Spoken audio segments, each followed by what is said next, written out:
bring the whole fucking diseased, corrupt temple down on your head. It's gotta be biblical.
Hello, everyone, and welcome back to Patriots Across the Pond and Friends, episode 49. Glad to have everyone here today on a lovely Saturday. And we have the privilege of welcoming today our guest, Chris O'Connor, and we are joined by the amazing guys from Truthstream, Joe Rosati and Scott Stone. How are you all? Great. Beautiful. Yeah, I know. Chris, I know you're in Hawaii, right? I am. Yes. Yeah. How could you not be great? Just a little jealous. Okay, so, I want to just familiarize everybody with who you are. Chris O'Connor served 60 years on an alternate timeline in the Secret Space Program, or the SSP, known as part of the 20 and Back program. The 20 and Back program refers to a covert space initiative in which participants serve 20-year terms in off-world operations before being aged regressed or moved into a clone of the appropriate age and returned to Earth, often with their memory suppressed. If that isn't the most amazing thing, I mean, we're going to get into this and learn more about this. So welcome.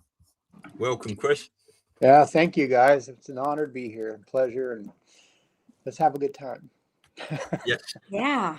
Yeah, we're happy we get to join because I know this is so up Scott's alley that I'm like, we got to jump into this show. So I think I might just be sitting back for this one.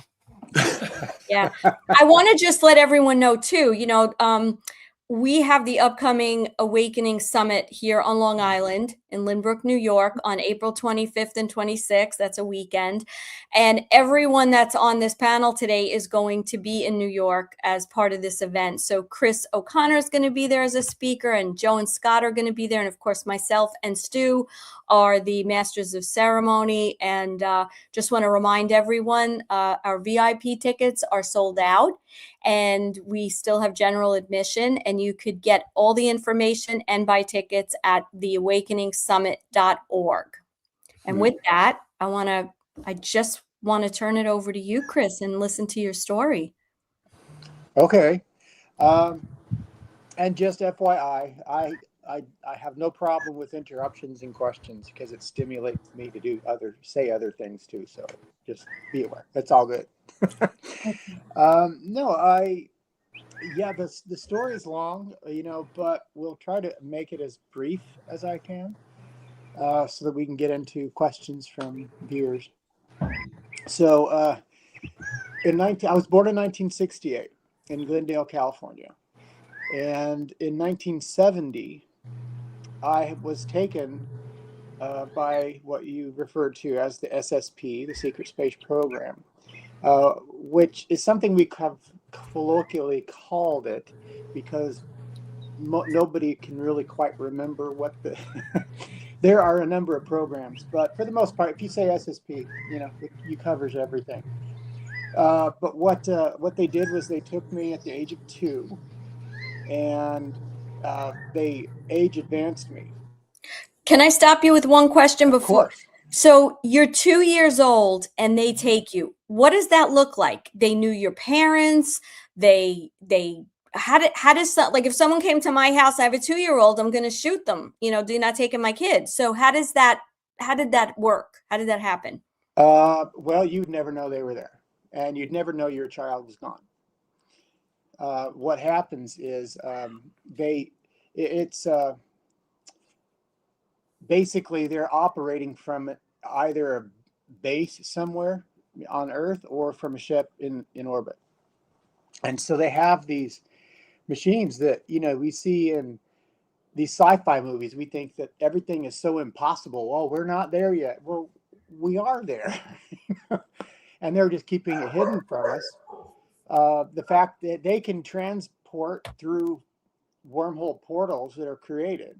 And so I'll tell you the story of it, and then it may make more sense. So I'm 2.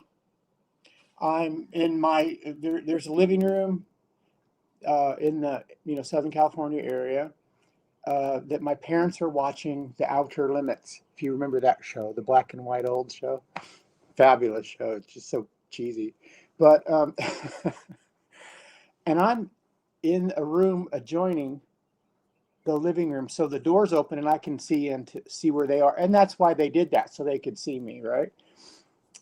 So there I am in my crib at 2 years old, and I'm standing there, trying to look through the bars, watching this TV show, and it happened to be the very first show they ever put out. Well, it was a repeat, but I don't remember the name of it, but it was just this creature that was all sparkly, and they came through the radio waves to communicate with humanity, which to me was really ironic in hindsight. And suddenly my view was blocked. I couldn't see the TV or out the door or anything. And I look up, and it's somebody in a blue uniform standing there. And he reaches into the crib and picks me up under the arms, and it was like I was diseased. He was just kind of like freaked out himself that he even had to be there. That was the look I remember. That's kind of burned into my memory. And he was human. He was human. He was human. Yeah, okay. A human, a white male. Probably in his 40s or so, 50s.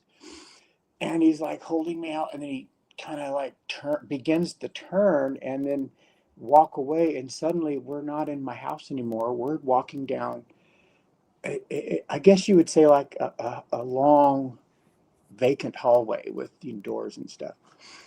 And it was sort of these kind of weird limey green colors. I only remember that because I had memories later of something similar.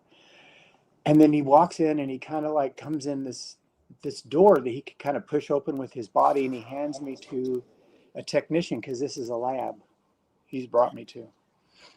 And basically what happens next is she takes me, wipes me down with, disinfectant or whatever, and, strips me. And, like I said, 2 can be a fairly big kid, but, she was pretty stout, So, and then she takes me over to this, imagine like an acrylic tube that's laid horizontal with an opening cut at the top and a bunch of holes drilled all the way around it with rubber stoppers in them. So she brings me in, and it's only a little bit filled with this pink, I say gel or I say goo. It's not quite as thick as that, but it's like a pink fluid that's thicker than water. And she puts me in there so that I'm under the surface of the water. And then she uses her hand and compresses my chest and belly.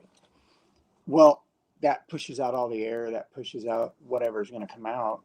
And long story short, I inhale this fluid, and then they quickly flush this tank and then fill it again with this pink gel. And then that's a gel that it's a growth hormone. And so they had been preparing for me, because that's this is stuff I found out later, of course. That is a growth hormone, and it is a growth stimulator. It's like basically you're in a tub of stem cells, or I don't know how to describe it, but that, whatever it is, it makes you grow really fast. So then she pushed me in there, flushed, everything out, refilled it.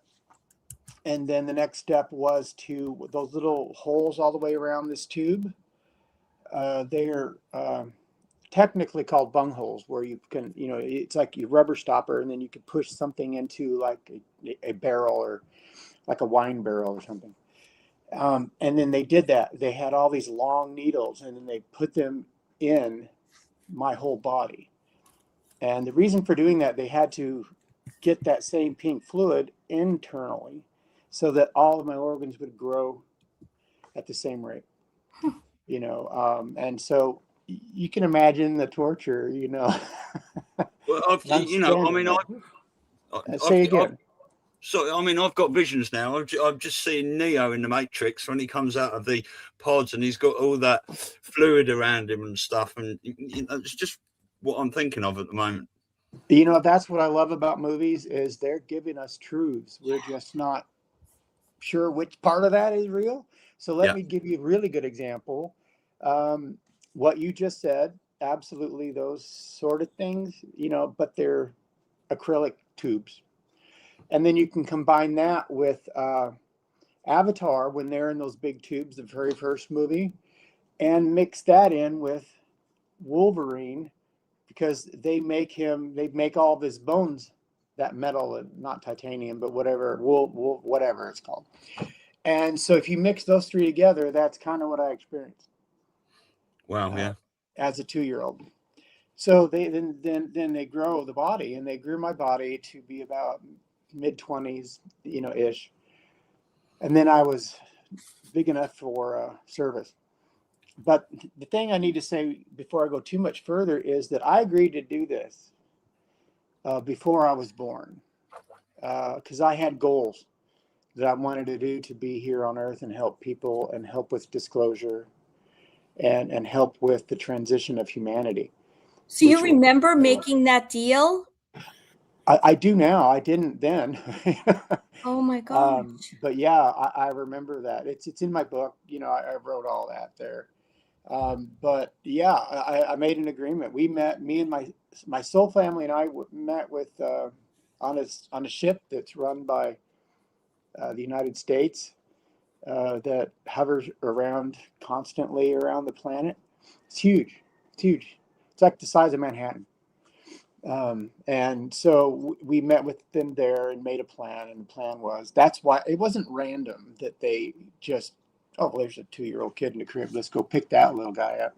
No, it was planned. And this is an important thing to understand too, is that we choose these before we come here. And then when we're born, when we incarnate here on Earth, we go through what they call the veil of forgetting. And in forgetting, it allows us to make choices that, if we remembered everything about all of our past lives, we'd be influenced by them. But we're coming here and we're all level playing field, and let's start over, let's start fresh. So I was lucky, because after that experience, there were a lot of things I did remember. And so that has served me well, but for the most part, the next 20 years, I was working for the United States government, because the agreement was I would work for them solely for 20 years. And then they would transfer me to a space station. This is going to be fun for people to try to go, oh my God. Quick question. In this incarnation, you went from 2 to your 20s. So you don't have any experiences like growing up? Or were you returned? Like I'm cutting the story short, but it's just fascinating. So, no, okay, just continue. I'm just. What people will be amazed to find out is that it's easy to jump multiple timelines. Okay. So I'm still gone on that timeline, because I don't end my service until 2030. So I'm still gone, but I'm also here with you, because we're on one timeline, and that Chris is on another timeline, and he's still on Mimas. You know, you don't know how much I'd love to get in the ship and go there and see the guy. You know, like, oh my God, you made bad choices for me. But yeah, so I mean, there's a lot of stuff to try to take in here, and I understand that. But that's why I'm doing what I'm doing. That's why I'm sharing the story, is so that people can begin to realize there's stuff that, you know, it is so amazing, and I just want everybody to have at least the opportunity to begin to believe what is actually happening and what is real and what's out there, and what we're actually doing. You know, there are thousands of Earth humans, because there are humans that look just like us. There are other beings, but they're not from Earth, never were. But there are thousands and thousands of Earth humans off planet working. And that, I want people to know that, you know. Right. So what did you do when you were there? They aged you, Advanced me, yeah. advanced you. You're in your 20s now, from Mhm. 2 years old. And by the way, how long did that take? Like how long did it take for you to go from 2 years old to 20? The only answer I ever got was 4 to 5 weeks. It Okay. wasn't fast. I mean, it was still fast, but Yeah. you know. Okay. And then you just started your mission? Is that what happened? Like you were kind of put to work, if you will? Here's another amazing, miraculous thing. You know, when you're in this type of a mission, in my experience, what they did was they came in and unlocked some of the memories that are blocked when we're born. And then I remembered I'd made the agreement. I remembered I mean, when I first came out, you know, of that, because they had transferred me from that tiny tank to a big tank, you know, and I wasn't conscious, you know, because that pink goo that you're in has like an anesthetization type of quality to it. So you don't really feel pain. You just feel pressure, and terror is what you feel. Yeah. So that's more emotional, obviously. So after that 4 or 5 weeks, when I came out, I was still a 2-year-old brain. You know, I had no experiences, you know, in the body. And so then they go in, and there's this technology that they have that they can connect to the brain with piezoelectric energy. And they can go in there, because we all have a frequency, just like our fingerprints. We have frequencies that are individual to us, ourselves. And that's the pineal gland, and that whole, Brahma's cave, that whole area creates this frequency, the piezoelectric energy, because if you want to create piezoelectric energy naturally, you'll either crush a crystal like a quartz, or you'll get a magnet to go against its polarity. And then that creates tension, and that tension creates piezoelectric energy. And what we do is, or what you do then is, you can measure that, because in our pineal gland, there's a bunch of calcite crystals.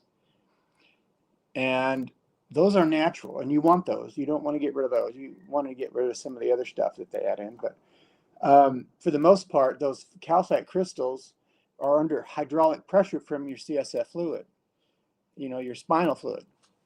And that creates a frequency, and that is an individual thing to you, and that is your frequency. And there are billions of people, yes, but there are trillions and quadrillions of frequencies. So there's plenty of frequencies. So in my case, once the US government had my frequency, they knew what the pineal gland was going to create.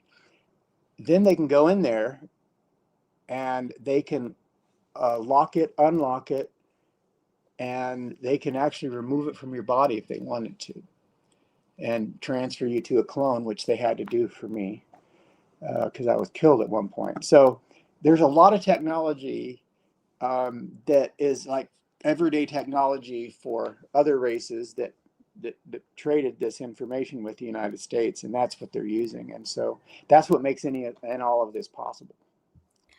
So when they, just so I understand, so is that frequency, if you will, is that our essence? Like, is that our soul? Is if they can transfer it to another physical body? Like, is that, or no? No. Oh, see, the difference is this. It's a smart question, actually, by the way. There's a difference between the frequency, because we're a physical form right now. We're this 3D physical being that is creating this frequency. It's the pineal gland of the body that's doing it. Right. But that's your signature. Now your soul is on a whole different level, but your soul is attached to the pineal gland, because that's the energy center of the human body. And then that sends it out to the brain and the nervous system, and that's how we operate. Okay. Chris, are you familiar with Gene Decode by chance? No.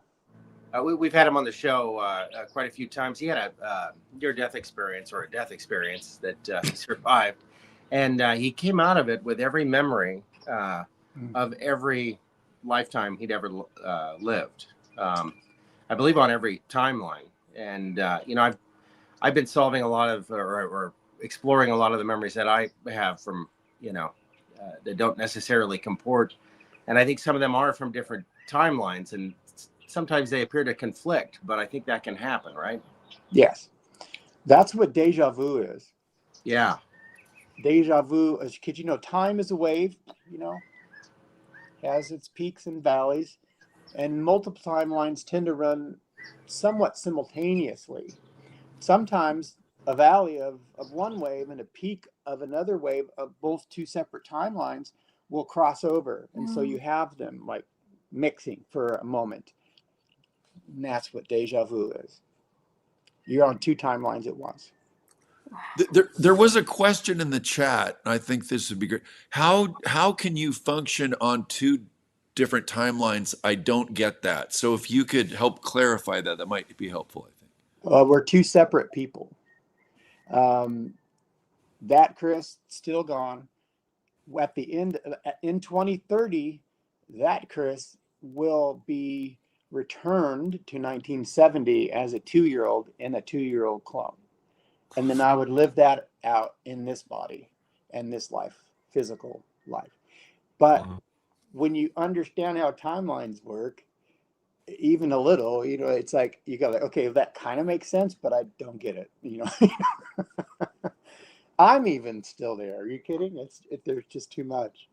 So will it be, okay, so are you, the person we're talking to right now, going to relive the 2-year-old experience, or it's the other Chris? It's the other one. So did you, as a person, ever live from 2 years old to 20 on this earth, or you returned to Earth as were you in your 40s because you had a 20-year stint, or did they return you back to 20s? Well, here's a little more information for you. I did 60 years. Wow. I did 20 years on Earth, underground, and then on a spaceship off and on, and then 40 years in a space station outside of Saturn. The first, it's the moon Mimas, M-I-M-A-S. It's the first moon outside the rings. That's a space station. It's not a real moon. Although we photographed it, but what are they going to allow us to do is photograph it in the 8th density where it looks like a big giant space station or a moon. They're not going to let us see the original yet. So it was 60 years, and that 60 years ends in 2030.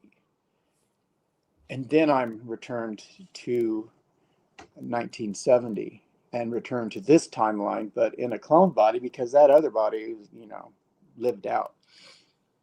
And so that's how people just somehow disappear and come back, wake up in the morning, and they've had a lifetime of experience and they can't explain why. Christine, your parents are still there waiting. I'm sorry, Scott. Oh, that's okay. Like watching their show. They're just watching their show and they're going to go to bed. And then in the morning, Chris is going to wake up the 2-year-old and they'll just have their day. Well, the difference is that they couldn't figure out how I got from my crib into a closet a few outside my bedroom, just, short distance down the hall.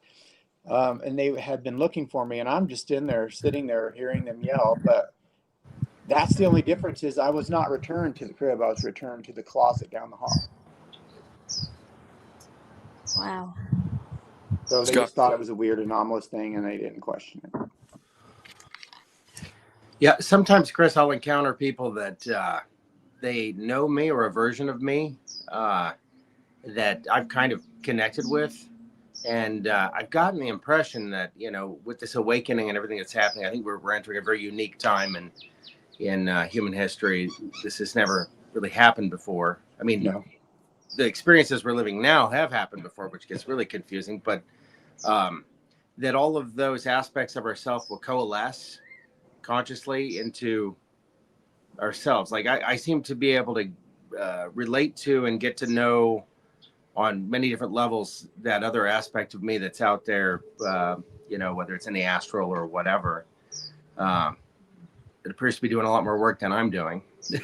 and I get clues from all these other people that, do work in the astral that kind of fill me in on some of this stuff. But have you had, similar ideas about what's going on right now? And does that sound like it's possible that we may coalesce into one consciousness that's this sort of the sum total of our periphery, or at least is some of our peripheral experiences coming from the same soul? Yeah. It's my understanding that, other races refer to who we call God. They refer to that entity as source, the source of all things in the universe. So there's no beyond that entity. And what, there's so many things that we need like a day and a half on a video just to explain. But extremely short version, we're all part of that. We're all part of that consciousness. Our consciousness is source consciousness. And it was set up, like you say right now, this particular period of time, when a planet and its intelligent life begins to evolve, on an intellectual level, then what happens is we are introduced, to outside races from other planets. And that's part of the process. And that's where we are right now. And it's how we react is going to be, kind of the telltale. But for the most part, we as human beings are moving toward what is called the fourth density, which is we're transitioning from third to fourth. Some people call it the fifth dimension, which it's also the same thing. It's just a little bit, I explained in the book, I can't explain it here. It's just like too complicated. But for the most part, we're all evolving. The planet's evolving, we're evolving, we're all doing it together. And so what happens is once you're introduced to outside races as an intelligent race, then you begin the lessons of the universe. I mean, it's super exciting. I mean, I promise, it may be scary at first for a lot of people, but it is so exciting, because there are very few really negative races. There are some, and some are here, and they've lived here for millions of years on Earth, when I say here. So, yes, we're all coming together to a place where there will be no secrets from one to the other, but we won't judge the other person because it's not relevant. We'll accept and love them fully and completely, just like you would your child or your partner or whatever, you're like, yeah, I love you anyway, So that's Chris, what we're getting. Yeah. Yeah, Chris, I'm just trying to star a few of these comments as we go. There's a couple of things here today. Michael said, I understand that we jump timelines thousands of times a day. What do you say to that? It's extremely possible that, that we have the capacity and ability, because what we need to eventually understand, and this is part of the full fourth density experience and learning, because we're not going to be alone during the fourth density experience. In the next less than 100 years, there are going to be other alien races living among us that we are fully aware of, and we're completely comfortable that they're here. And so they begin teaching us what they've already learned. Amazing. Yeah. So when you say here, I'm sorry, I just want to, when you say here, does that mean that they're going to, like, if they're here now, which I think most of us on this panel They're here. agree with, and, Oh yeah. is it like they look different, they look the same, we see them the same, but in the future they'll just look the way they look, and we'll like, could you just say a little bit about that? Just Sure. There are some races, you know, we're not as intelligent as we think we are yet. yeah, We're not there. We're still in kindergarten.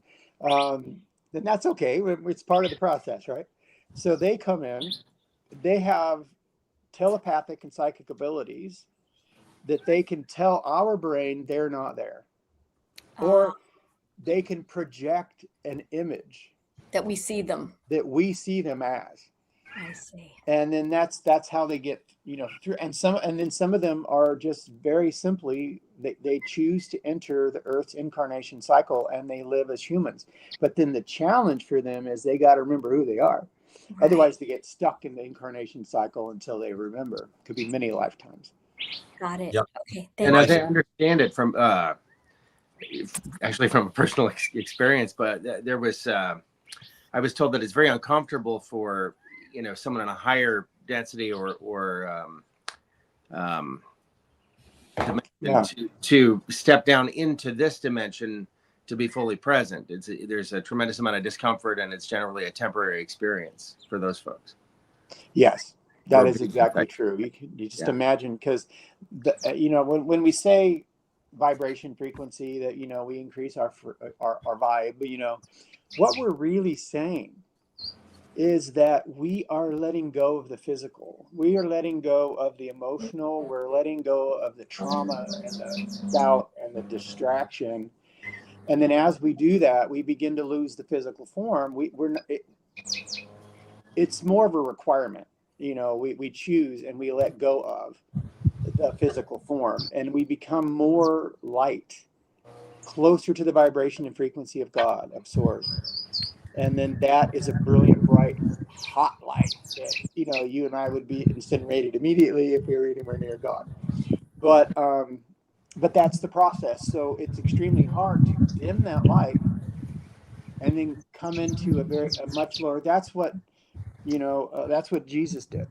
You know, he was a fourth into fifth density being, eligible to move on because he'd done all the work in that density. And he chose to come back to the third, which was difficult. And that's why we iterate, and we just don't know exactly why. You're right? All right. And so, but many, you know, and this is the thing, many people, many souls have done this. Many of them, you know, we just need to honor everyone because we don't know who is Christ-like, you know? Yeah. I remember growing up Catholic. My father was agnostic, let's put it that way, but so into aliens, and, you know, and of course he was like an enigma at the time, you know, in the 70s. But he used to say that he believed that Jesus was, for lack of a better word, you know, we use the right terminology, fourth density, fifth density. And he said he was an alien.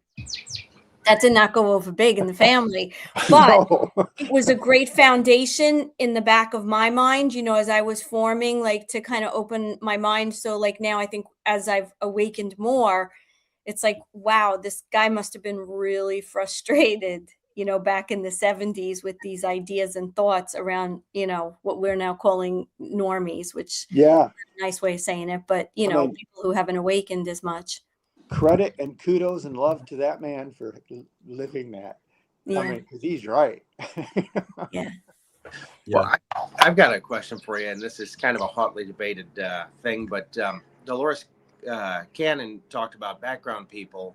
We often refer to NPCs or, you know, just part of the distortion, you know, whether it's an archonic curtain or whatever we might be looking through, that, you know, some people say it's an 80-20 kind of a thing, but that a lot of the people that you encounter are not soul-bearing humans. They're part of the fabric of this, I don't know, simulation, for lack of a better word. It's a terrible word to use because it doesn't embrace nearly what I'm talking about. But what do you think about that?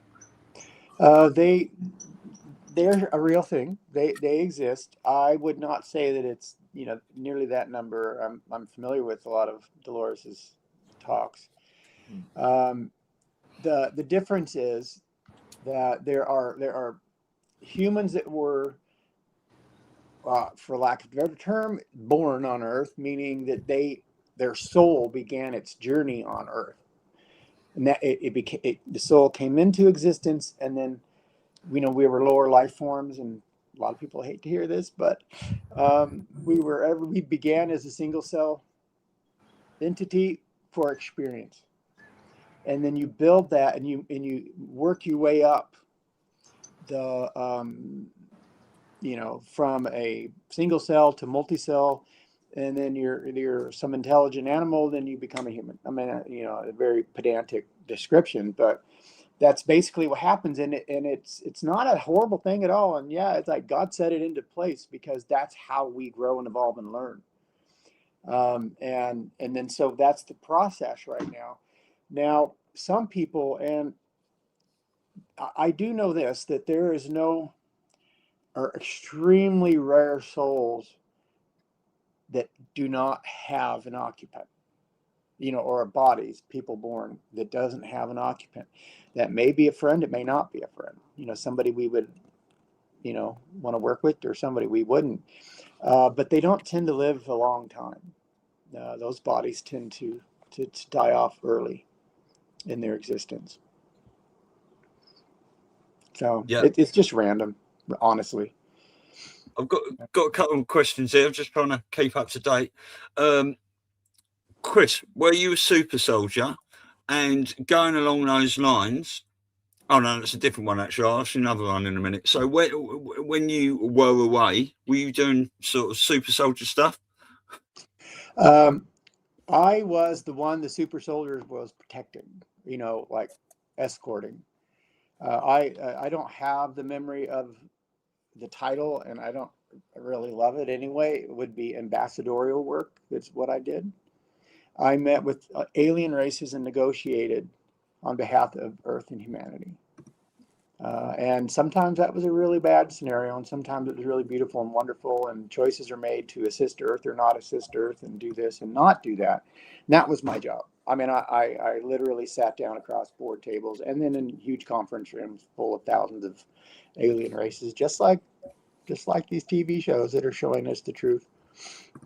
So like, could you give us an example? You have a vivid memory of these negotiations now, and like what kind of aliens, and you know, what was that like? I mean, like, you say it just so matter of fact, but that must have been an incredible experience. Well, it was absolutely an amazing experience. There were so many things that, you know, just, yeah, and you're right. I do say it effortlessly, because it's just like, this is my story. This is real, people. Well, I can give you a quick example of the one that came through first. The memory that came through more quickly was, there was this race of beings that we would look at them and say, oh, they're a gray, but they have a triangular shaped head. And they're about 7 feet tall, 8 feet, 7 really. And then there are more than one groups of humans from Earth out there. Some of them left, they were the Nazi party, and they're out there.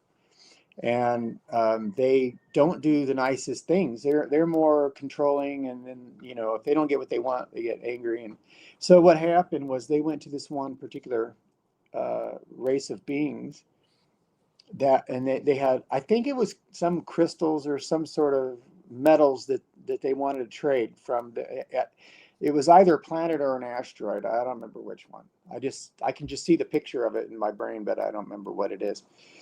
And so there they are in this mining colony, and these Dark Fleet, many people call them the Dark Fleet, go to them and say, we want to make a trade with you. We want to, you know, buy, let's call it crystals. And because this race is part of the Confederation of Planets, which runs the space station that I was on outside of Saturn, because they're part of that. They didn't want to work and trade with them. So this dark fleet got angry, attacked them, killed 300,000 of them, and took what they wanted anyway. So it didn't work out too well for this group. So naturally, their leaders, this one particular being, was extremely, and they don't get angry, they don't get emotional. They don't like to show emotion. They don't, because they feel like it's a weakness. So they don't get upset or angry. But when they do, it's from 0 to 100 emotionally for them, and so they act and react very quickly.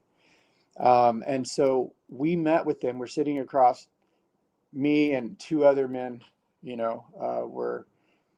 had one guy that was just huge. His name was Bertram, and he was he was a super soldier. So he was, in an answer to your question, they were there to protect me, but also be that big influence for these 7-ish foot tall people, other beings, so that it felt like there was an equality there. So otherwise I could get crushed.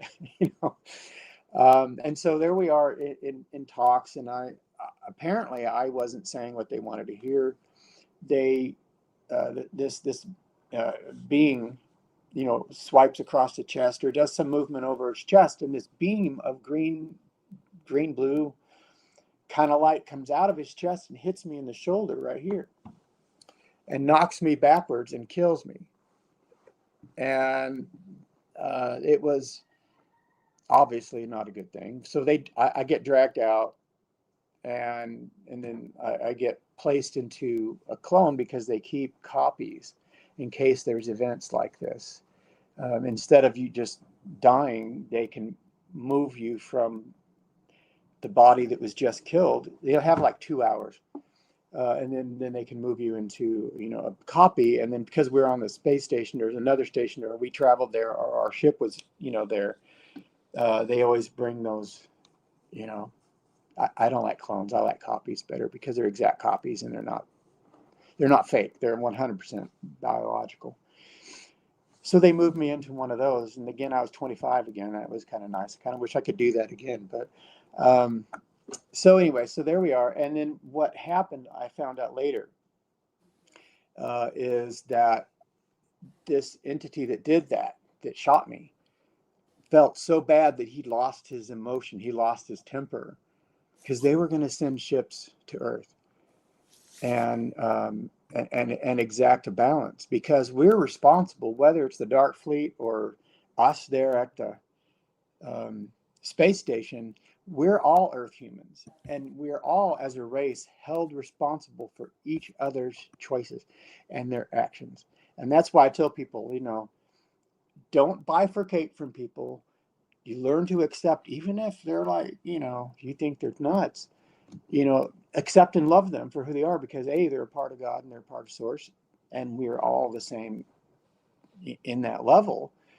But also we have to understand that we're held responsible for their actions. We're not there yet, but when we evolve a little bit more as a race, we're going to understand that we're responsible for one another. And so they were going to hold Earth responsible for 300,000 of them being murdered, because they were Earth humans that did it. So that was one negotiation. It's like the biggest one that I remember. Where we go, all springs to mind. Yeah, but what about like ex-husbands? And I'm going to have to try to work that through a little bit. That's the journey. Oh, that's a big journey. Yeah. Just got one more quick question here as we move on. Chris, can you explain what happens where you go when you die here? It depends who you are and where you're from. Again, we got to go back to timelines, because we're on a specific timeline here on Earth. People call it the Matrix, but the Earth is a natural body with an electromagnetic sphere, and then there's easiest way to explain it, a computer program laid over into the electromagnetic sphere of the Earth, and that's the incarnation programming or software that allows us, our souls, to enter. So because of all that, I'm so sorry. What was the question? Oh, what happens when you die? And you're talking about timelines. Yeah, but there was an underlying question I should have stuck with, but I went off somewhere else. What was that? What happens where you go when you die here? You were talking about timelines. Yeah. Okay. So your higher self, the person that you are, has already experienced everything you're experiencing now, everything you're going to experience until you return to source. And then that individual around the sixth density, which is just before they lose the physical form and move into light, that individual, which is you, and you have all the memories of all the experiences, you return back to wherever we are right now, you and me. We all have a higher self. And that higher self has all the knowledge of everything we've ever gone through. So they become our number one guide. And you call them angel, whatever you want to call them. And they become your number one guide. So what happens is we go along with this, and then we come back. But at the same time, we're part of, it depends on the evolution of your soul, where you're at. Are you just beginning the journey, or are you pretty far along? Because if you're pretty early on in the process, you automatically go back into the earth reincarnation cycle and you're born again. But your higher self is the one doing it, literally. And then after that, once you've lived enough lifetimes and you begin to remember part of who you are, that you're a bigger, greater, more amazing being than, what you thought. Then you, between your incarnation cycles, you go to wherever your higher self is. That could be another planet. It could be a ship in orbit. I got to say, this helps me understand Scott so much more, because there was a couple reasons we started Truthstream. And one is because we heard children being trafficked. And the other is Scott has to talk to people about this subject matter that aren't me, because I'm just sitting here I'm not sure. So this is just an incredible conversation for this reason. Yeah, on that point, I'd just like to ask you a quick question, because obviously we are all very open-minded. We're all sponges to learn, and this is why we're constantly digging and talking to people. But what's your experience of obviously telling your story, not just to like-minded people, but to normies and stuff, and trying to get your message out? What experiences have you had? For the most part, they've all been amazing. People really do want to know. They may say something publicly because, that's what we do.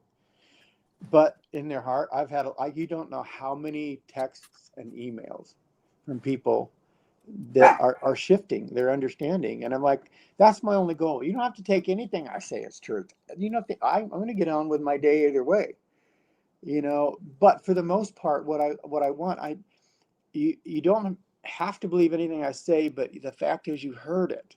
And then that is maybe going to make a difference in the future when you need to know it. Because then you begin to shift then as you're like, oh my God, that, even if you don't remember it's me, it doesn't matter if you do.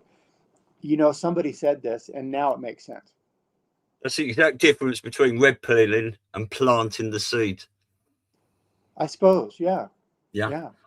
I mean, it doesn't matter if anybody believes me. It's fine. I get criticism all the time. It's fine. I don't care. Well, we all say it, don't we? Don't believe what we say. Listen to what we say, but go and do your own research. Yeah, figure it out. And your soul's going to tell you whether it's true or not. You get chicken skin, or you get, some sort of emotional rush. That's your higher self. That's your people. Those are your guides communicating with you, telling you, oh, this may be something to pay attention to. And that also sounds very, synchronicities and stuff. But us guys in here, we all listen to these signs, but a lot of people still don't listen to those. They might get an hot flush, right, and completely ignore it. Right? They won't think, well, where am I at this time when I got that? Or, the side of my face went warm. We're all starting to think, when we get those experiences, is that where was I at that time? What's that telling me? What's that showing me? Yeah. And that's all we are asked to do.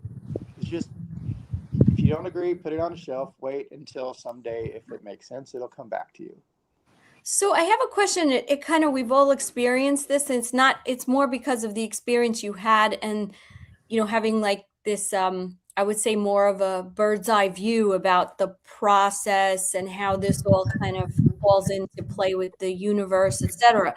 But like, we all are encountering people every day that we try to, let's just say, give them a different view, open their minds up, help them to think beyond the way they're thinking.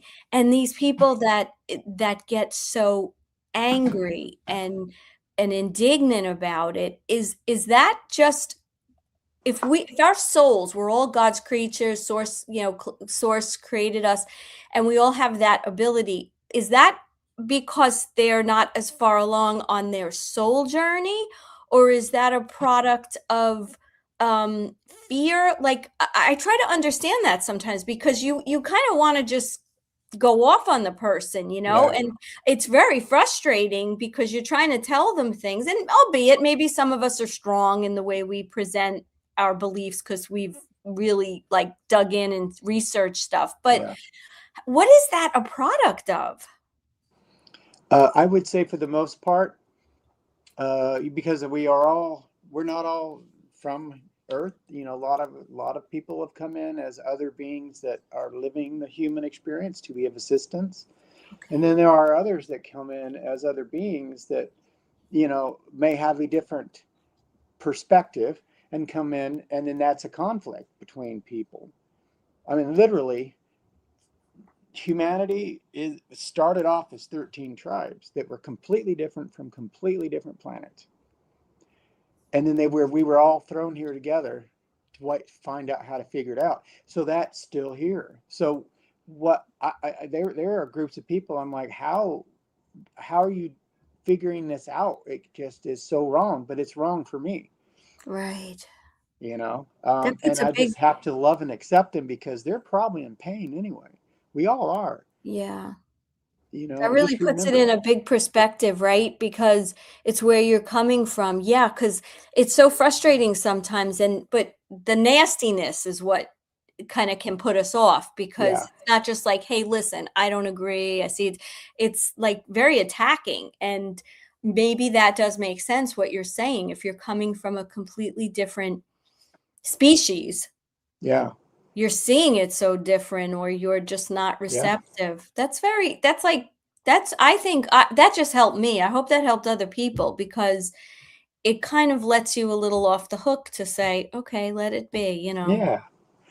I mean, it's just because we have to, and you know, I know people don't like hear acceptance and love, but we have to accept differences and changes, because we all see a world around us in the lens of our own personal experience. And my experience is not anyone else's experience. So I'm going to have opinions and emotions.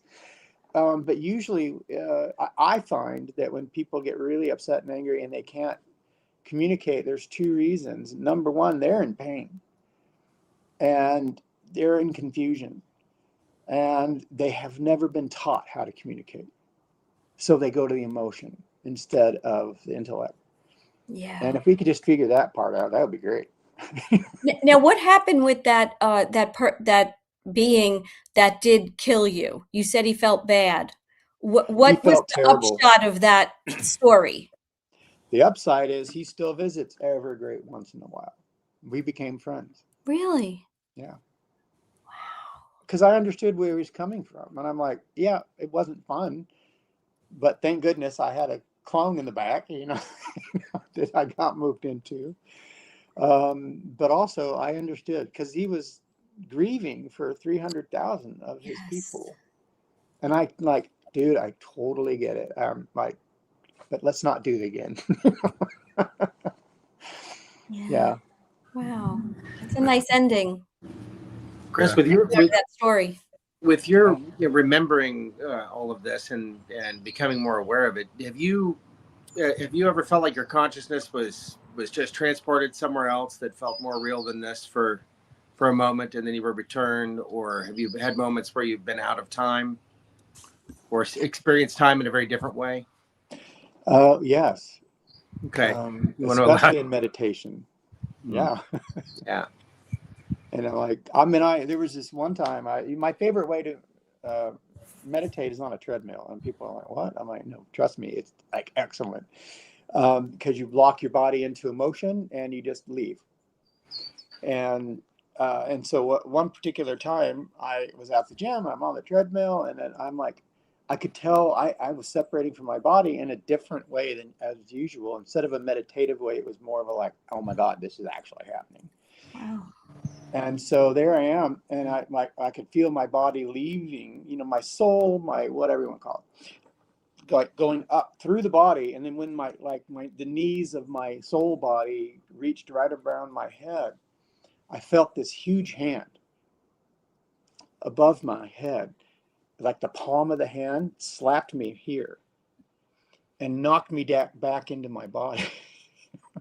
Oh, wow. And I'm like, okay, I won't. And I was suddenly out of meditation. I was totally fully awake. And I'm like, okay, I won't be doing that again. So yeah, I mean, I've definitely had experiences where I was outside of the physical form. Yeah. And I was actually, as a 20-ish year old, I was actually abducted and used for like a week and a half or two. So, and then there was one point in time where I was on a bed in this grungy room, and I was outside of my body looking at me laying in the bed, and I could hear two men talking about what they're going to do with the body. And so I'm like, and then suddenly I'm back in my body, and there's somebody who wasn't there slapping me in the face to wake me up. And I open my eyes, and there they are. I can't see them because they didn't allow me to see them. So that was another experience, where I escaped. I was able to get to the ER, but a lot of people were never that lucky. But yeah, so there were multiple times, and I accepted my death a couple of times, as a child, and so yeah, the body and the soul are totally different. Has it made, like, I don't know if you have children or a significant other or wife or what have you, but has it made this challenging, or have you met a starseed significant other where they just get you? Like, how is that to navigate all this? I'm alone, which is fine. That's been my choice.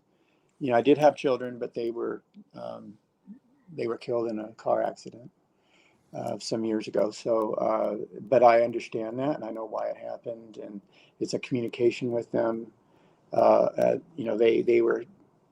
They were here for a short period of time, but if it wasn't for that experience, I wouldn't be telling this publicly, because I'm like, I have nothing to lose.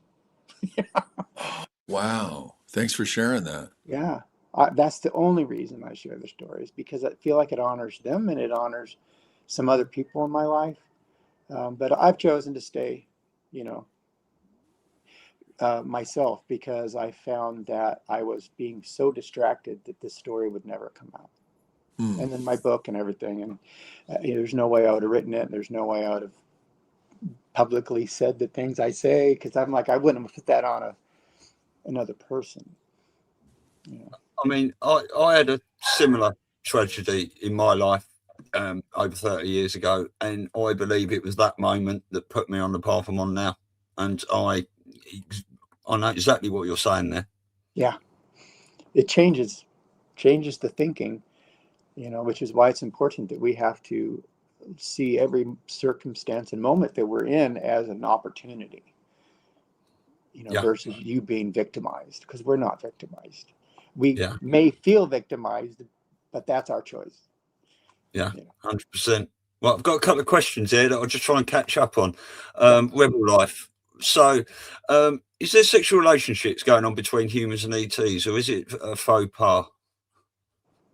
Yeah, there are. I mean, love is love. There you go. That one's that answered. Badger Box said, I heard this life we're living now will be our last incarnation. In my experience, that last incarnation doesn't exist. Yeah. That, I know right now we're exhausted, right? As human beings on Earth, we are so exhausted. We're like, I am never doing this again. But when you get out of here, when you get out of the body and you go back and you're with your people, you're with the souls, you're with this beauty and love, you're like, all right, I'll do it again. We choose to do it again, Yeah, I think we would. I would definitely choose to go through this time again, what we're looking through now. Well, I'll come back a little later on in the process. You're right there. Scott, if you want to chip in on any of these questions as well, or anyone else. Quick question here from English Hawk. I read your birth date isn't random. Something about adding together the sums of the numbers. But I've always found that interesting about, obviously, our birth dates and numerology and stuff. Is there any significance to that? Well, we do that as usually clues to ourselves to help us remember who we are. But it's not like going to be earth-shattering or universal, shifts because you were born at a certain time. I mean, it could be, but just very little, it's mainly because I was born on the 22nd, and 22s have always come up in my life. And those are just guidance to go, okay, there's something more than, just being totally random. And I think that's really the primary thing, that we just need to bring from that. It's just knowing that it stimulates our thinking, and that's what we need to do. And that's what we choose and hope that we can do while we incarnate. It brings us out of the forgetting process. Yeah. And Wendy said here about what about blood types and eye color and all these sorts of things? Well, there are differences, obviously. And it kind of goes back to the fact that, we are the seventh incarnation of humanity. First 6 were destroyed. And this is the seventh and final incarnation of humanity in the third density. The next incarnation of humanity is going to be when the Bible calls the new earth. And that's going to be the final incarnation of humanity. And then we'll have the option to leave our planet or not. It's totally individual. And so we're at the very end of the seventh incarnation, and then all of that kind of plays into why everything is just so crazy right now. Oh yeah, well that perfectly answers that last question as well then. And Simone said, I think we come here to experience suffering because our soul got bored of the bliss. That is actually correct. Yeah. Wow. That is true, but it didn't start on Earth. It started near the center of the Milky Way galaxy. You know how the density of all those stars are right in the center? Those were the first civilizations, the first intelligent life developed there. And they were around for billions of years, and then they're like, we're not seeking source anymore. We're not seeking to return to source because our lives are so good. So what they did, this particular race created the matrix, and they created the forgetting process, the veil of forgetting, so that because they were like, well, I mean, we're just sitting here because they didn't forget lifetime after lifetime, and they lived hundreds or maybe even thousands of years. And then when they would die, they'd come back and they remember every lifetime. It's just dying was a glitch, and they got up and they kept going. So they were repeating their lifetimes, and then they realized we're not getting closer to God. So what are we going to do? So they created like I said, we'll call it a computer program. I mean, it's much more complex, but and then they laid it on their planet, and then people forgot who they were. They forgot all their past lifetimes. They forgot everything, and now everybody was the same. Nobody escaped it, and still nobody escapes it. And then the journey becomes remembering who you are. And in that process, you're going to make choices differently than you did in all your past lifetimes.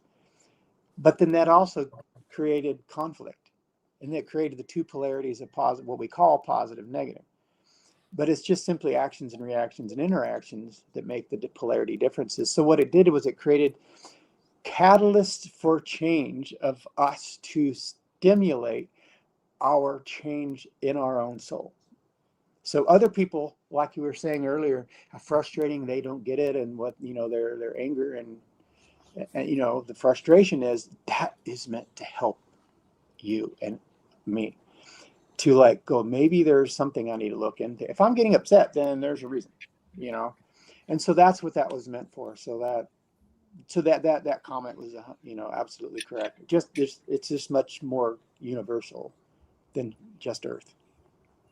Wow. Hey, is there what, I don't know, we're getting into like a real like spiritual kind of realm and different questions, but what do you say to this idea of like soulmates, twin flames? Like sometimes you can meet someone in this incarnation and you just have a knowing or a feeling, like sometimes you're in love and it just feels nice, but then other times it's just much deeper, that people have experienced, where it's like, oh gosh, I feel home. Like I just feel. That's profound. Yeah, that's absolutely profound. Is that just like our mind wanting that, or is that like really a soul experience and your, It's a real thing, and I'll tell you where it comes from generally. Okay. And I'm going to use Jesus as an example, in a positive way. After Jesus had the experience he had here on earth, was extraordinarily traumatized on a soul level. So he had to go into, because we all do, when we have incarnation, we have to go into a healing process, which is beautiful and loving. And people translated that as judgment, and it's not judgment, it's self-reflection. And so he was going through this process, and it was too much, because too many people used his name to judge others and kill others, and everything opposite of what he intended. So the only way he could really manage this emotionally, because we're talking, these are long-term soul choices. It's not like the one little 80-year-old lifetime. And so what a soul does and can do, and started from source, is, I use the word fracture, but it's not really, it doesn't sound like a good thing. But anyway, a soul can split into two, and each one of those two can split into two, and they can continue to do that as much as they like. And what that did was it helped Jesus ease the pain of his experience. And so now people are waiting for him to return. He never left. He's been here in multiple people. Wow. The whole time. And doesn't that give you hope and joy? He brings it in. He's been here. So that's what you're experiencing when you say that, is the twin flame. It could very well be the same soul that split to have an experience together. Although they're separate, they're now separate. It's just like you pull a piece of your consciousness out and put it in another body. That's what it's like. Wow. This is a fascinating conversation, I gotta say. Yeah, it's amazing. Yeah, I tend to challenge thinking. Well, we just had another question here. Obviously, we had a little chat on Kerry Cassidy's show the other night, and you said, obviously, the Earth is round. Now, Badger Box said here, does Chris believe in the flat Earth, where the planets are actually extra land on this plane? Now, I would just want to add to that. Is it possible, depending on which timeline you're on or which reality, that the Earth could be round and flat at the same time from your perception? In answer to that question, absolutely. Because I'm a massive believer in there is no such thing as impossibility. All things are possible because we're manifesting through our own consciousness. So absolutely, I'm sure there's probably a few million flat Earths somewhere. Because if you get into something and you think upon it very strongly, like if you really emotionally are affected by somebody, you're creating another universe where that's the center of that universe. And so that's why it's really, it's good to not, have too much strong emotion against somebody, because then you're going to be stuck in that, forever. So it's like, let's not do that to ourselves. But yeah, it's just in my experience and physics of the universe that I currently occupy, anything gathers itself together in the vacuum of space into a more spherical shape, but also spiral. Now, the spiral can create a disk like our galaxy, but I stood there. I've stood there looking out of windows in the ship, and the Earth that we're currently on is round, spherical. People get a little bit distracted about the firmaments, and it's kind of misunderstood. The firmaments, the Earth is just a small portion of the firmaments, and then the firmaments are outside our galaxy or our solar system. So the firmament is outside of that. So everything within it coalesced from all the material within that space. Though that firmament still exists, we would never really, because it's like we have to understand scale of the solar system. It's like, if you zoom into an atom, it's mostly space, right? It's not actual or physically there. It's the same with the firmament. The firmaments are so vast that we will probably never interact with it, because we just, as these microscopic beings, will just move between its particles and never have an interaction. So the firmament exists, and so when you scale out, and then the whole of our solar system is, minute by perspective, then it becomes a thing. Then it becomes this, what we would call solid.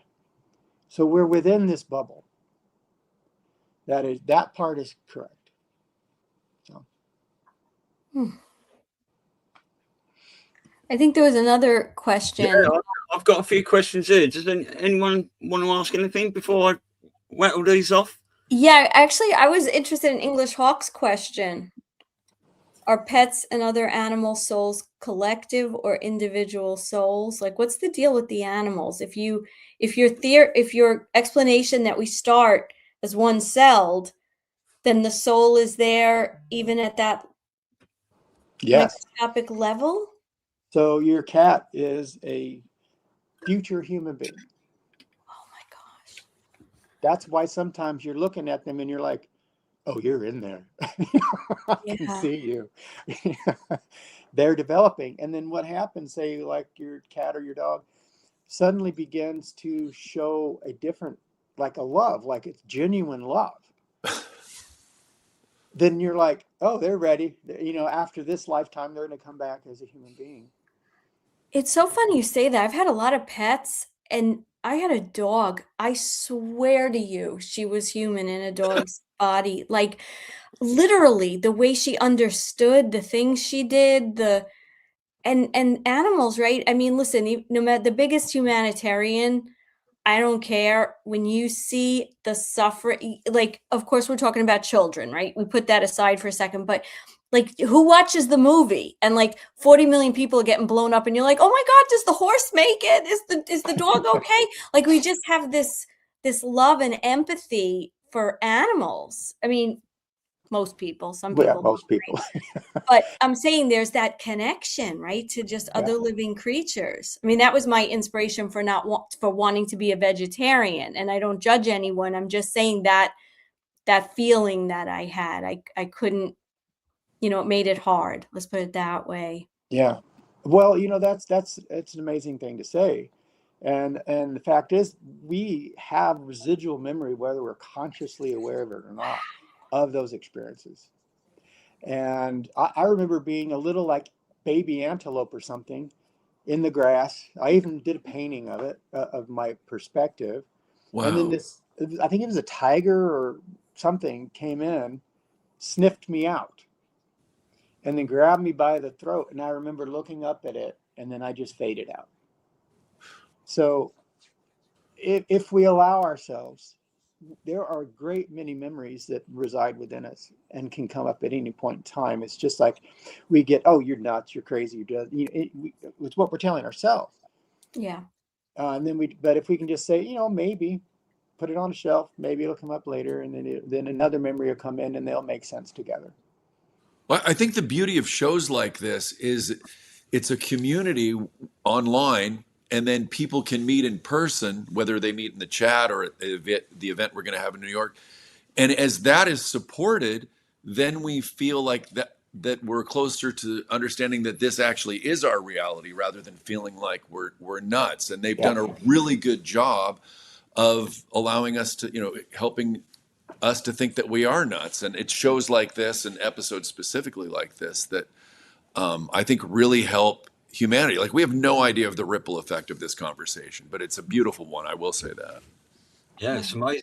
Can I just ask you about talking about, big cats and stuff? I dream about lions a lot. And, yeah. And what are dreams?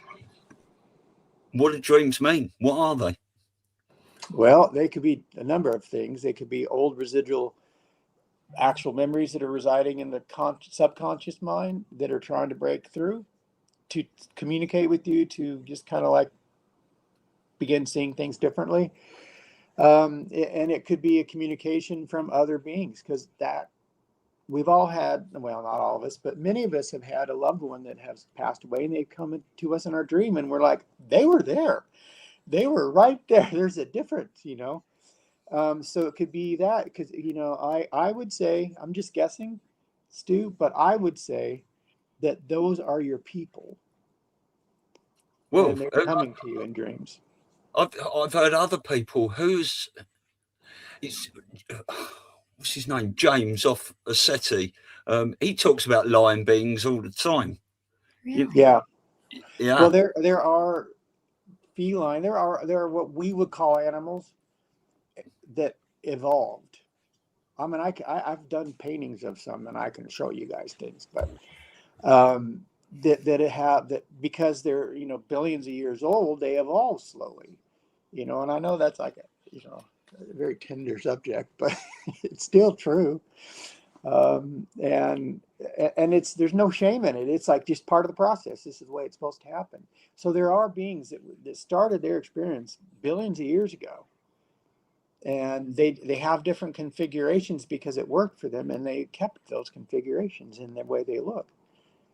And there was like one that looks like an elephant seal, little short things. They're called the Largans, and they build spaceships, but they look just like an elephant seal. And there are, some that look like sort of like a crab in a weird way. I mean, not exactly, but they sort of do. And so all these configurations of different beings are out there. They're just waiting for us to get to the point and place where we won't, shoot at them if they come to Earth. I mean, we don't want them to all come at once, basically, because that means the Earth is in a doom state, and we don't want that.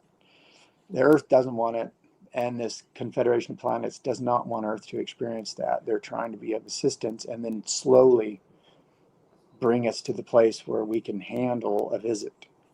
Yeah. I'm thinking about the bar scene now out of Star Wars. You can't help it, right? It's just like, that was our first introduction, really, to that possibility. None of us took it for reality, but it planted a seed. It did do that. News is fake, movies are real. There's another question here from Cafe. What about the soul trap and the white light? Because this is something else I've thought about. When we hear when we pass away, people say go towards the light, other people say don't go towards the light. So it's very, conflicting, that. Right. What we need to understand about what's going on Earth right now is that there are still two factions. We're all aware. What we call good guys, bad guys, white hats, black hats. That does exist. But sometimes what happens is, say, the dark side is going to put that information out saying, oh, the dark side has these light traps. So if and when you die, you get confused. And so then you become vulnerable because you don't understand the truth. And the truth is your soul can never be tracked. It can't in any way, shape, or form. So they're telling lies about how bad they are themselves to create confusion. And it just isn't true. There are no soul traps. Those are lies. Wow. And Because there are too many other people coming in and making sure that you're not going to get trapped. Now, so in that same theme is, okay, what about people that die that don't leave the earth, that are like souls that stuck around? Well, that's their choice.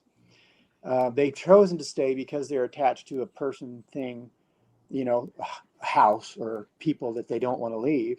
And until they process that, and then once they process that, then somebody from their soul family, which could be your grandmother or your great aunt or, an uncle, they'll come for you. And they're not going to show you their exact configuration, what they actually look like. They're not give you what you remember they look like. So we're showing what we need to see, but no, we are highly protected. It's just some of us choose to believe some lies, and that creates confusion. And then we're vulnerable to being taken by another source. But not if we understand that, just follow the heart. If the heart says go, then go into the light or not. Beautiful. And just one more. Kate said, are there med beds here? There are. I built one. Holy. I didn't expect that answer. No, me neither. But I put it in storage. It's currently it was disassembled and put into storage for some financial reasons. Because people like me can't really build one and then sustain the costs. So, yeah, they do exist. They're not exactly like there are some that exist off planet that are exactly what you see in a sci-fi film where they're stitching back an arm, right? Like sewing it together. That technology, I didn't put into it, but I did put into it energetic.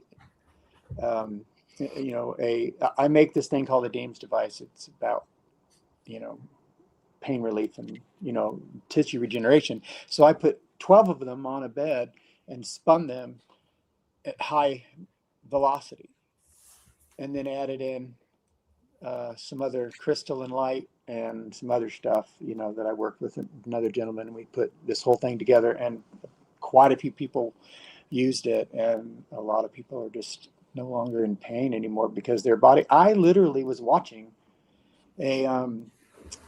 it was a psychic surgery.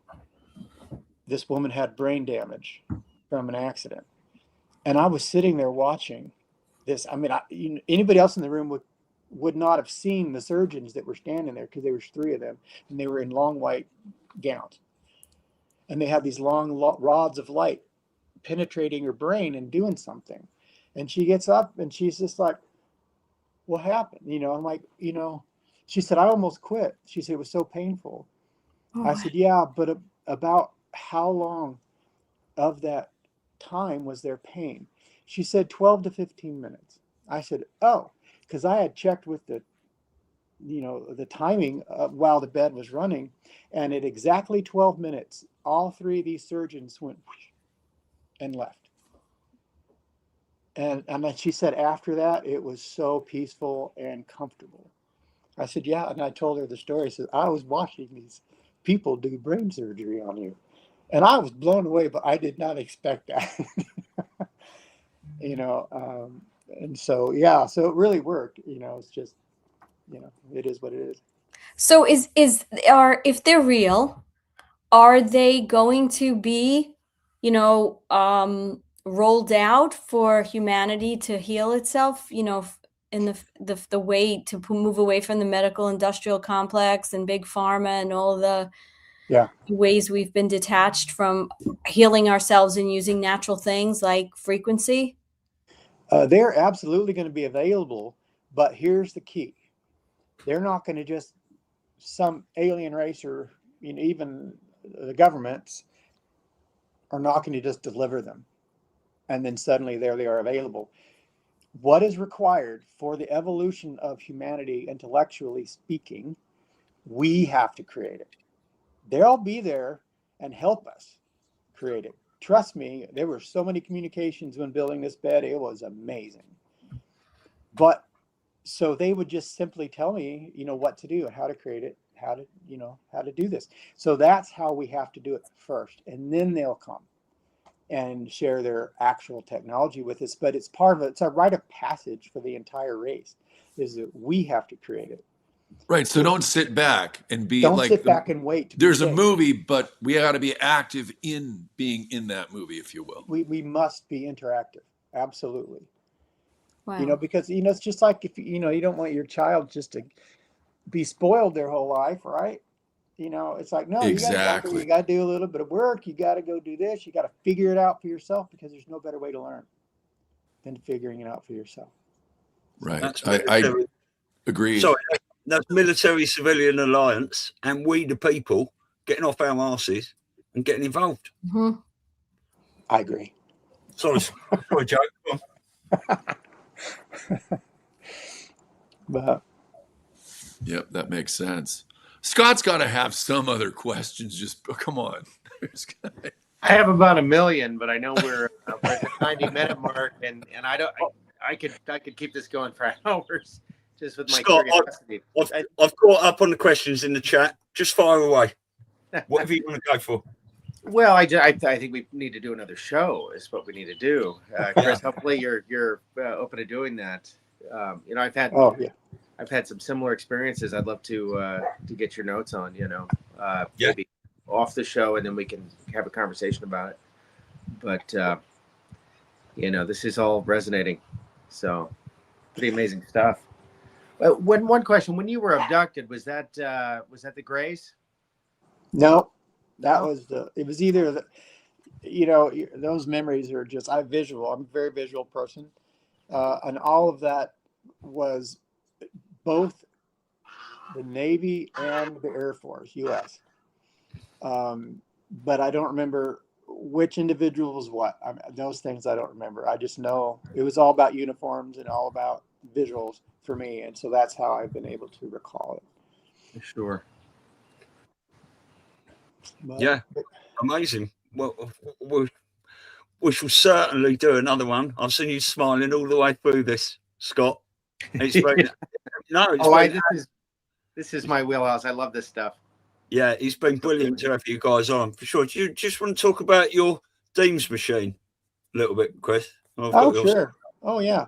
That is technology that I obtained from working in the secret space program with the United States government.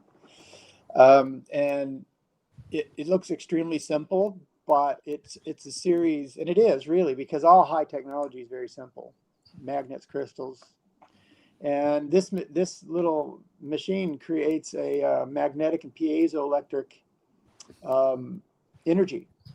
And that's the energies that the piezoelectric is, like I was saying earlier, that our pineal gland creates, sends out to our brain and our nervous system. And if we can interact with that, then our body can heal itself more efficiently. And so it helps draw in all the energy of the body and that's around us. I mean, many people who've never felt energy, I'll hand it to them and say, just observe your body.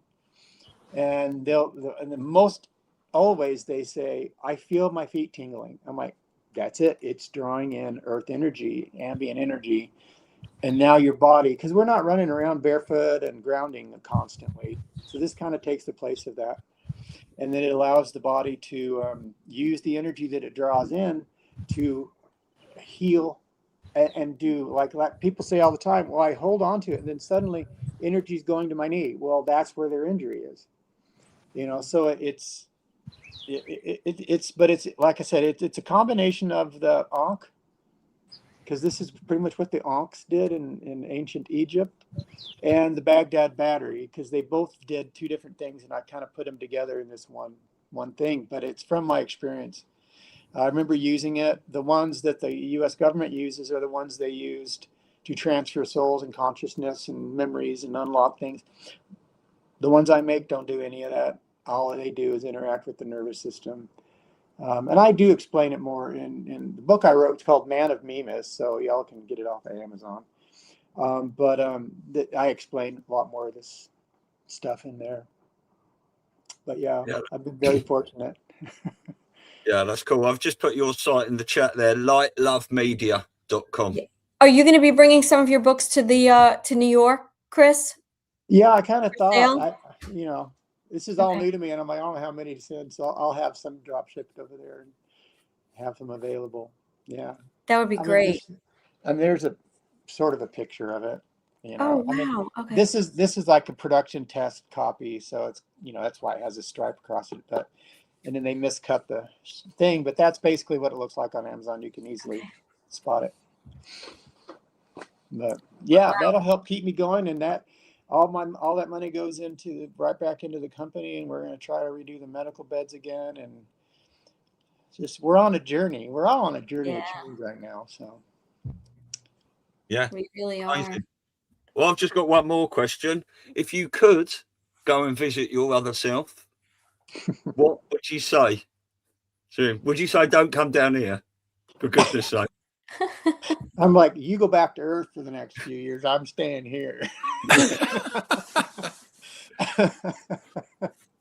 I'm sure he looks a lot better. He's probably in a lot better shape and everything than I am. But no, I would have a great admiration, because I do remember what he suffered. What he had to go through. So I actually have another question. I don't know if this is very personal, but do you see your parents? Are they on a different timeline? No, they're on a different reality. I was raised very strict fundamentalist Christian. Okay. And there's just very little about me that's acceptable. I see. Okay. And so, I kind of probably a choice. Why I would do that. Yes. Yeah, it's all choice. And this is what I was going to say, is that the reason, I chose, because we choose our parents. I don't know if you guys know that. Yes. The reason I chose them is because they weren't as available in the way that would have distracted me from the ultimate mission. So I had to find love within myself. Right. And in that process, I learned about me, and I learned about how to accept others, and I learned all these other things, right, that I would have never learned any other way. But I had a choice of 3 sets of parents, and I chose the most difficult path. And so they don't believe you with anything that you've told them of your experience? Is that the first kind of barrier? It's not that. It's that pretty much everything about me goes against many, many of the religious beliefs, just as the person I am. And then it just starts from there. And then, it's just a personal thing to say, but I will say it, that I did an experiment some years ago, and I'm like, I'm going to stop communicating with them entirely and see how long it takes them to send me a text, call me, send a birthday card, a Christmas card, see how long it takes. Well, 20 years later, my mom's in the hospital dying of COVID and breast cancer at the same time, though she did survive. So I'm like, I guess maybe I should call them. There's nothing to work with there. Yeah. And did you have siblings? Yes. Yeah. And it's, we're all kind of in the same place. So I don't blame them. I used to blame them. I don't blame them at all anymore, because then I realized I take responsibility, because I chose them for this reason. Yes. So just love them for who they are. We don't have to, if we're together, we talk and chat and stuff, but kind of ends there. Thanks for sharing that. Sure. Yeah, I think a lot of us in the awakening movement, you could call us the black sheep, realized once we'd woken up, we all sort of incarnated into very sort of normie families, Well, challenging. Let's say challenging. Yeah. Whether that's, we were obviously all dotted about around the earth to awaken ourselves and awaken each other as this collective. I've said many times before, you can't put us all in the same place, because we'd all be in a field now singing Kumbaya together, wouldn't we? And not doing anything for the awakening, really. But yeah, I think a lot of us have found that out. Yeah, and it's fine. It's just like, and it's so much better because what happens is you're like, okay, well, I chose it. It's my responsibility. I can let it all go now, and I'm not carrying that baggage anymore. Yeah. And I love them for who they are. Yeah. We don't talk, but Right. Bless you. Oh, wow. This was so great. I think we do. We have to do another show, and, Scott can go to the side and write all his million questions so that we're prepared. oh, I love that. I love it. Yeah. And then we're going to all be together in New York. So that's going to be a real trip. Yeah, it should be a lot of fun. Do you want to announce some breaking news on who's joining us now, Elisa? Should we? I'm going to give you the honor because you were so instrumental in this, Joe, and you've been such oh gosh, you've done so much for this event. Go ahead, you tell everyone. Well, Scott and I and our sponsor and friend Matt Geiger had the pleasure of going to Threadfest, and my gosh, Kate Awakening's roast of Patrick Gunnels is so beyond epic. I'm going to have to go in, and I don't know if anyone's clipped that yet, but anyway, Patrick is just such a good sport and has an amazing wife. And Patrick was just, what a thing to put on an event at a huge hotel, 250 people. And in addition to this, I have to send this to you guys as well. Mickey and Matt did a breakdown with a woman named MJ from Spokane on the location of the Hilton. I think it was the Hilton that was in South Lake. And it all lines up with the movie Back to the Future and the time, the clock tower and all. Like, I couldn't even believe it. And there's portals inside the rooms and the mirrors, and it's so much that was going on. But the location, I don't even know if people realize the significance of the location of where this event was. Anyway, Ashley had reached out because I was, letting people know in the Threadfest chat about this event, and people are wondering because there was a lot of people from the Northeast that were at this event. So anyway, Patrick Gunnels is now coming to the Awakening Summit, which may open up that there's going to be some other speakers there. Hint, hint. Hopefully, Dave and Rambo are going to join us. No confirmations yet, but anyway, it's really growing into something really amazing, and it's so cool to be part of this. So yeah, Patrick Gunnels is now going to be speaking at the Awakening Summit. Woohoo! Yeah, excellent. We're so excited. I hope Donna actually got the message before we announced it, because she's going to be so excited. Yeah. Yeah.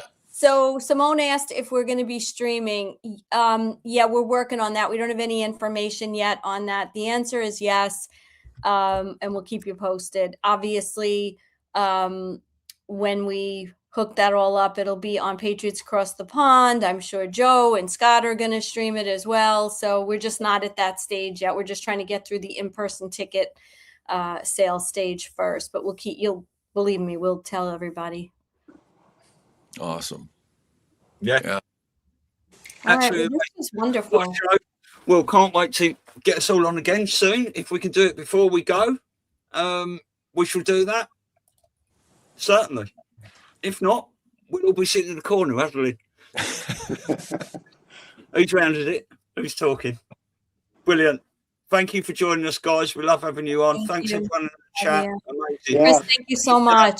Oh, thank you for asking. I enjoyed it. We'll definitely do it again. Yeah, absolutely. 117%. Enjoy your weekend, guys. Yeah. Take care. Bye. We see you soon. Bye.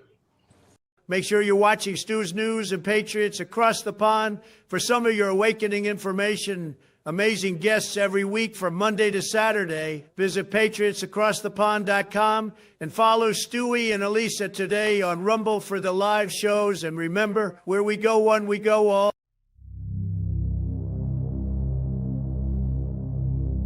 In a world flooded with noise, clarity has become rare. People are questioning what they're told and searching for something real. Mr. Heal's modern wellness meets old school remedies. CBD tinctures, methylene blue, gummies and edibles, THC-free wellness. and functional remedies crafted with old-school care and modern precision. Biozox, a trusted source for ivermectin and fenbendazole. Biozox, believe your health decisions should be yours, not dictated by politicians or big pharma. Crafted with purpose and precision, Freedom Forged Coffee. Coffee, cacao and mushroom tinctures. Small batch roasted coffee, rich cacao and functional mushrooms crafted with purpose.